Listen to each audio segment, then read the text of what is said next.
When you find out you're expecting a baby, it's the best news ever. Your heart misses a beat. But for Liz McDermott, it was the total opposite. She was told this wonderful news and then it followed total devastation. Her baby was going to come into the world with no limbs. This was a life-changing moment.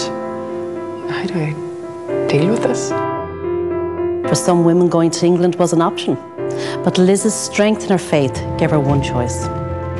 What seemed to be so bleak and so hopeless and so awful, I think if you let God in, He can somehow turn it around for you.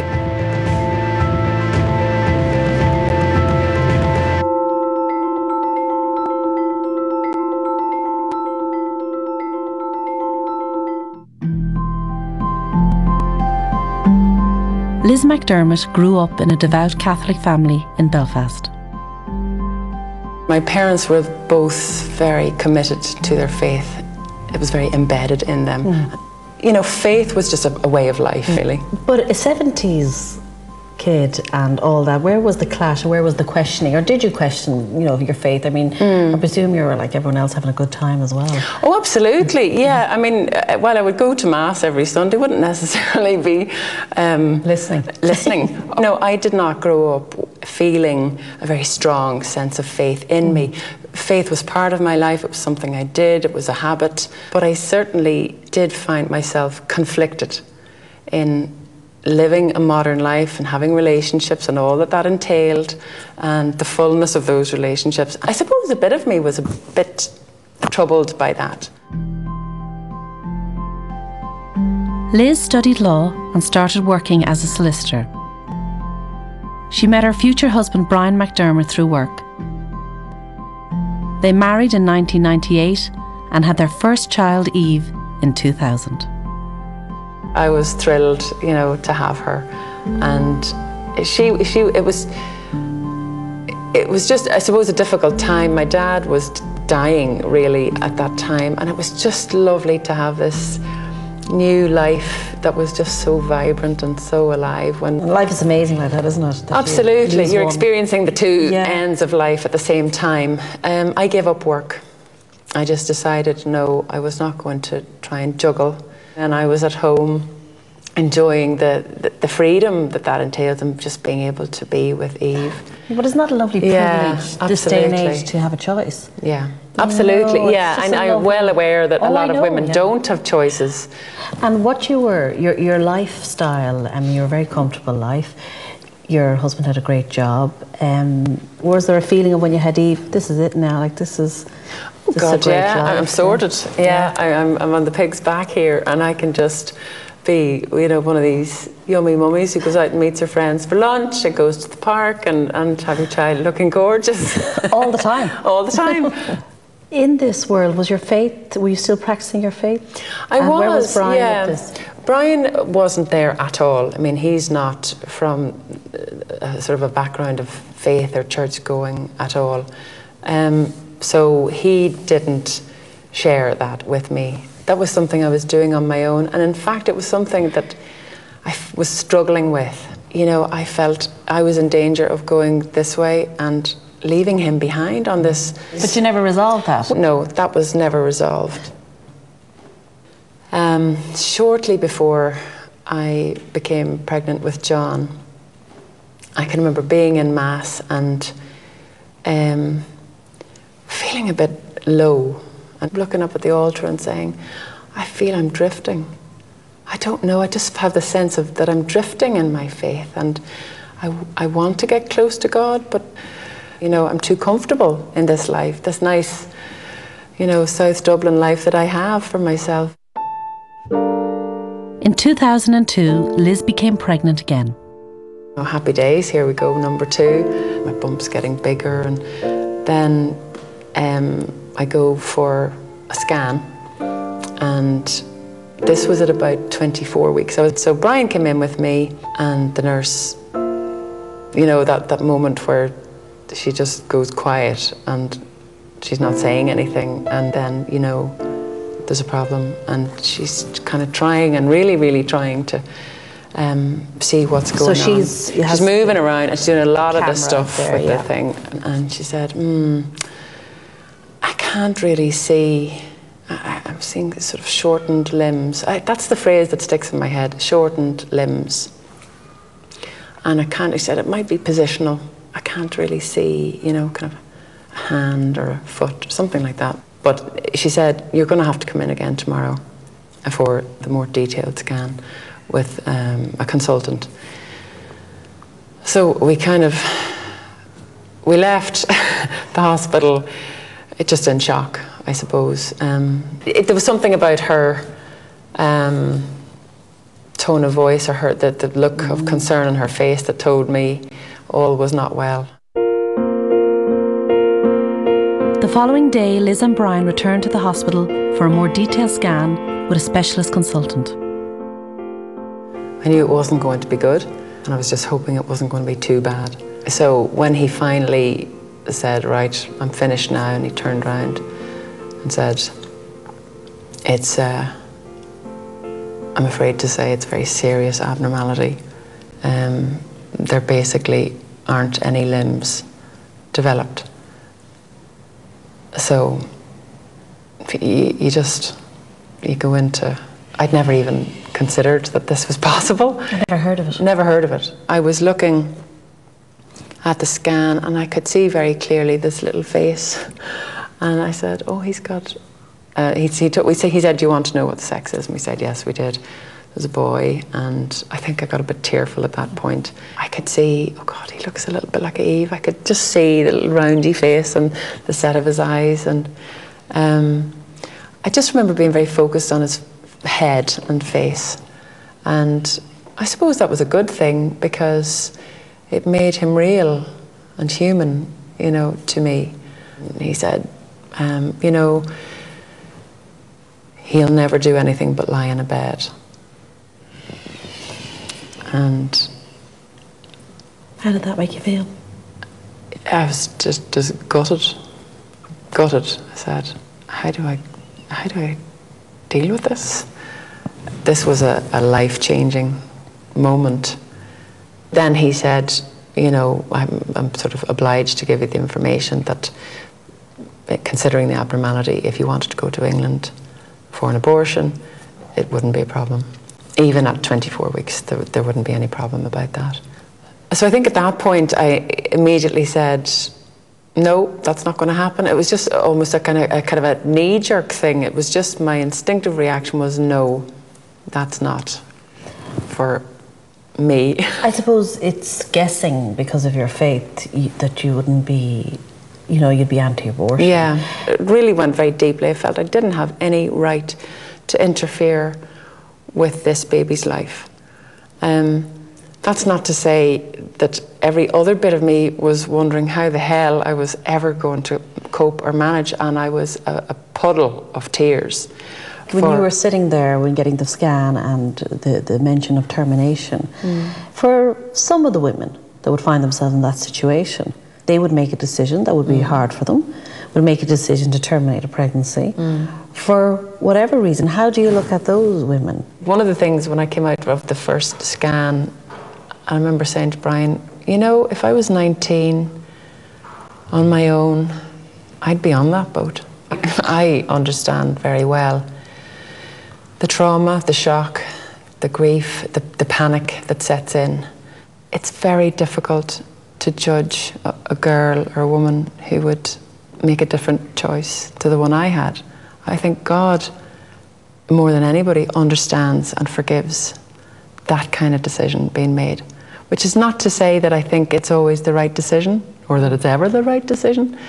I still think that society has a role to play. I do believe that, you know, life is, that we don't create the life, or we don't own the life that's created in us.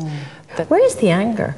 Because, yeah, I'm being genuine with you, when so many bad things, or when something that awful happens to you, like, you know, the questions, why are you doing this, God? Where's that? Well, what I'd say to that was, I did remember my praying before I became pregnant with John, that, you know, that's feeling that I was drifting and that I was moving away from faith and from God. And I had a sense that this is all connected to that. So there was no point in feeling angry about it. you know, I've asked for something and I've got it. Which is not to say I didn't flip probably at Eve. You know, she was the repository for all of that anger. She would have witnessed an awful lot of grief, outpouring of grief. Carrying John then, you had no idea, you know, what he was going to look like. What were you imagining this baby to be? Brian and I both say that the scariest time was before he was born, because you've nothing to hold or see or develop a relationship with. So, and the other impact is that there's not an awful lot of movement.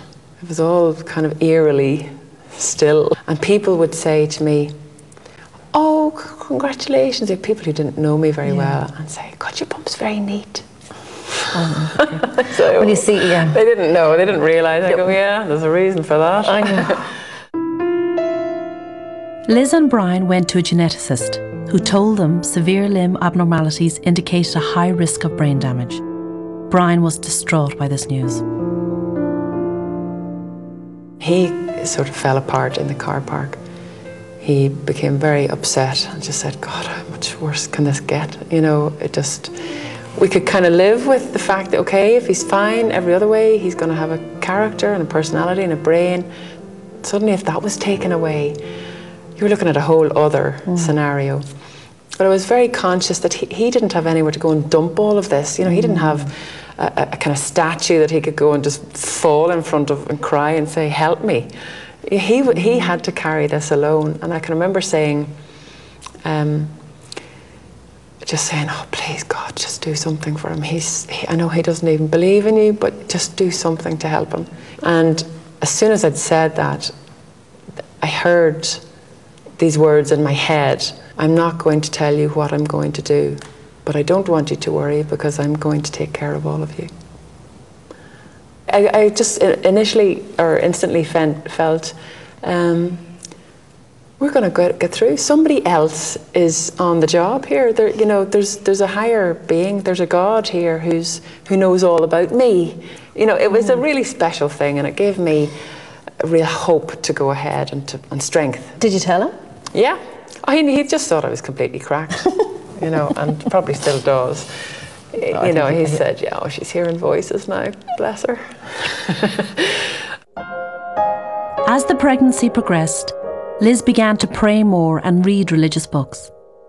Were you looking for something and it came to you, or? Yeah, I think I was looking for strength, that I really needed kind of supernatural levels of grace and strength and something just to help me deal with it. I was also really interested in the connection between reality, our life on earth, and this other world that is there but we can't see it, and how to tap into that. And that also took my mind off and you know, going into kind of scary thoughts and fearful thoughts. I really just tried to stay focused on the good, that this is part of a big picture. I was very reliant on, you know, I need God to get me through this. I really do. And every saint who's ever lived, you know, I was calling them all in, right, help me. But this one particular night, sitting in bed reading a book, and I just started meditating and saying, I'm in the presence of God, I'm in the presence of God. And then I felt, it felt like, I didn't see anything, but it felt like there was someone sitting on the end of my bed looking at me and saying, you will rejoice that this baby has been born. You're starting on a spiritual journey, Elizabeth. And I remember kind of conversing with this, whatever was sitting at the end of my bed, saying, what about Brian? Because he wasn't with me on any of this. I said, what about Brian? And the voice said, leave him to me. So I stopped trying to convert Brian or lecture him or say, it's all fine, don't worry, God has this all in hand and we'll all be grand. I just said, well, he's got his journey and I've got mine. And we're running in parallel, and that's okay. If we have faith, we can tend to think that God doesn't care or think about others who don't. Yeah. But he does. I'm convinced that he does, and he's in their lives too. But there is such a thing as free will, and nobody can be forced. And it's a mistake to try and force people. John was born on the 8th of April 2003. Oh, he came screaming into the world. All I thought, oh, absolutely, big fine pair of lungs. One full tilt and a big full head of black hair. It was actually a really lovely moment to hold him. Oh. It was very special because the anxiety is over. Here he is, and he's mine, and I love him. Yeah. Did you find yourself looking at the limbs? He was kind of bundled up for the first bit, and then gradually, bit by bit, I just kind of started having a peek and holding him. I felt incredibly protective.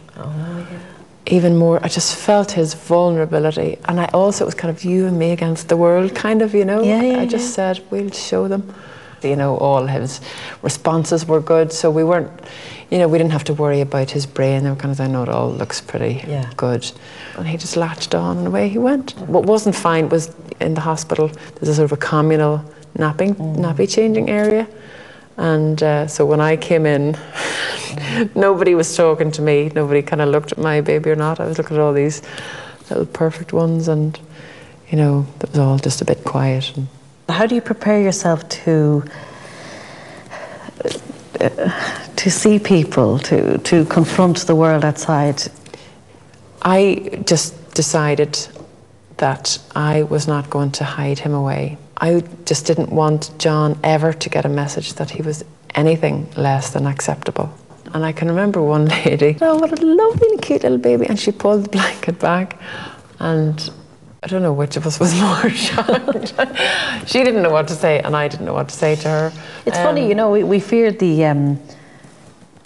abnormal. You know, we want everything to be fitting in to everything, and in actual fact, big thing. The physical side of John, you know, you're used to the different developmental stages and the crawling. That was all different. That was all very different. All very different. We didn't know what to expect, but, you know, after 3 months, I can remember John just rolled over and propped himself up in his arms and kind of beamed at us all. So I learned quite early on, he doesn't see himself as inert. Once he could sort of roll over, then he could roll over again and again, and suddenly he's on the move.